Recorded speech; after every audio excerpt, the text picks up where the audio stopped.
अपने इस YouTube channel राजधानी फैमिली में। मैं आर बिहारी यानी बिहारी सर आज से आप लोगों को संस्कृत का नया टॉपिक, मज़ेदार टॉपिक जो होता है, जो 9th 10th 7th 8th class के लिए काफ़ी महत्वपूर्ण होता है। तो आइए सबसे पहले हम संस्कृत में बात करते हैं आखिर संस्कृत क्या है। संस्कृत का देखिए परिभाषा होता है यत् कार्यम नियम पूर्वकम तत्कृतम संस्कृत कहते। फिर से मैं इसको दोहराना चाहता हूँ। संस्कृत की परिभाषा होती है यत् कार्यम नियम पूर्वकम तत्कृतम संस्कृत कहते। अर्थात संस्कृत वह विद्या शास्त्र है जो किसी व्यक्ति को किसी भाषा को आसानी से बोलने में उसे मदद कराए, वही संस्कृत होता है। देखिए सबसे पहले संस्कृत का तो बहुत सारा टॉपिक होता है। इसमें हम पहला टॉपिक को लेकर आते हैं शब्दार्थ यानी मीनिंग। जिस प्रकार हम लोग मीनिंग पढ़ते हैं हिंदी में, इंग्लिश में, जैसे कि मैं का मीनिंग आई होता है, वह का मीनिंग ही होता है, उसी प्रकार संस्कृत में भी अपना मीनिंग होता है। तो सबसे पहले हम शब्दार्थ में आते हैं। देखिएगा सबसे पहले हम लिखते हैं शब्दार्थ। शब्दार्थ देखिएगा, शब्दार्थ जैसे कि सबसे पहले हम लेते हैं हुआ का मीनिंग क्या होता है। हुआ का मीनिंग होता है विद्यार्थी यहाँ पे स। हुआ का मीनिंग होता है स। ये पुल्लिंग के लिए यानी कि जब लड़का के लिए हुआ का प्रयोग किया जाए तो ये वाला स लगाते हैं स। ये जो बिंदु हम दिए इसको विसर्ग बोला जाता है। क्या बोला जाता है? विसर्ग। उसके बाद हम आते हैं, देखिए वह ये होता है साकर सा, जिसको ये स्त्रीलिंग, अगर लड़की के लिए हुआ का प्रयोग किया जाए तो ये साकर सा का प्रयोग करेंगे हम लोग। उसके बाद हम लोग आते हैं वे दोनों। वे दोनों का मीनिंग होता है तब। वे दोनों का मीनिंग होता है तब। उसके बाद हम आते हैं वे लोग। वे लोग का मीनिंग होता है ते। उसके बाद आते हैं तुम का मीनिंग होता है त्वम। उसके बाद हम लोग आते हैं तुम दोनों, इसका मीनिंग होता है युवा। उसके बाद आते हैं हम लोग तुम लोग, इसका मीनिंग होता है यूयम। उसके बाद देखते हैं विद्यार्थी, हम यहाँ पे आगे लिखते हैं, देखिए मैं का मीनिंग होता है अहम। मैं का मीनिंग होता है अहम। उसी बाद हम लोग आते हैं हम दोनों। हम दोनों का मीनिंग होता है अवाम। उसके बाद आते हैं हम लोग, जिसका मीनिंग वयम होता है।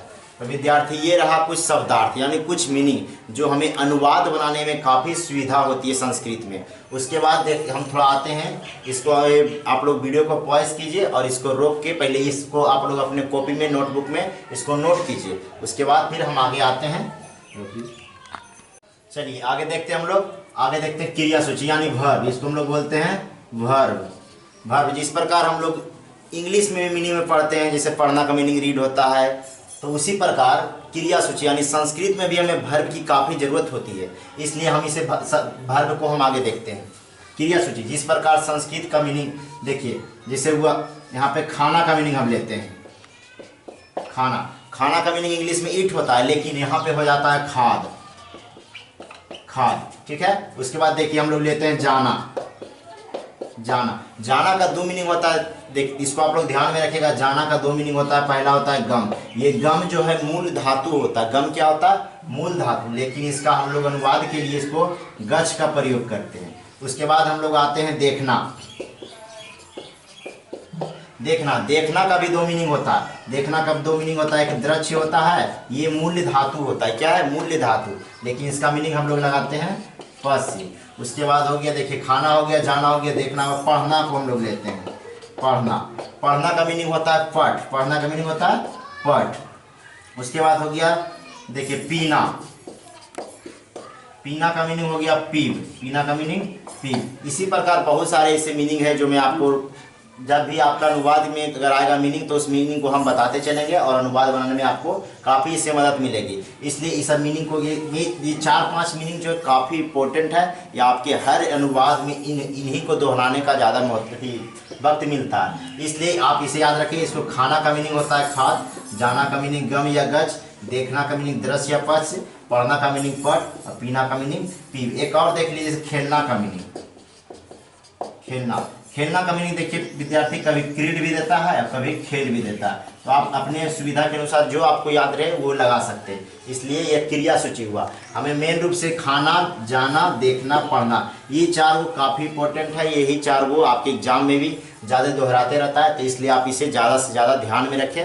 उसके बाद ये क्रिया सूची खत्म होने के बाद हम आपको बताते हैं आगे।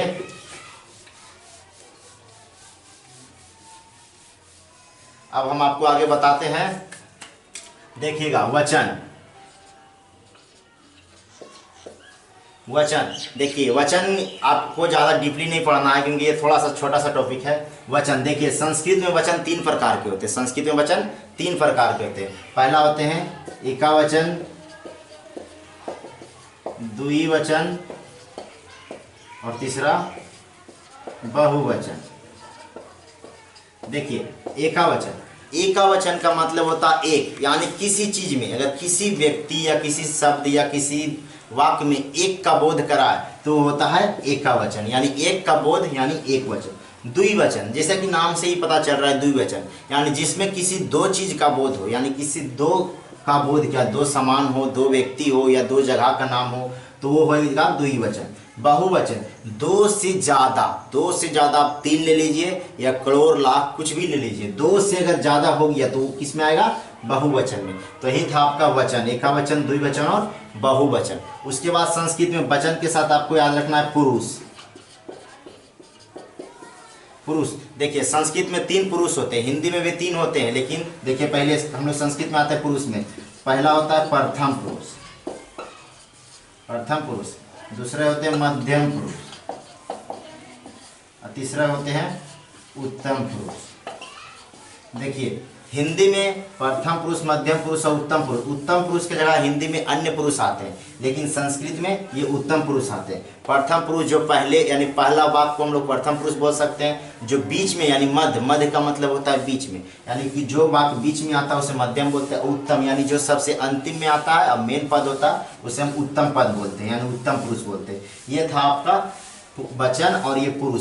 उसके बाद संस्कृत का मेन टॉपिक होता है विद्यार्थी लकार, जो हम आपको अगले पार्ट में लेकर आएंगे। लकार हम काफ़ी कॉमेडी से भरपूर, कॉमेडियन स्टाइल में आपको लकार हम एक दिन में एकदम सिखाने की पूरी गारंटी लेते हैं।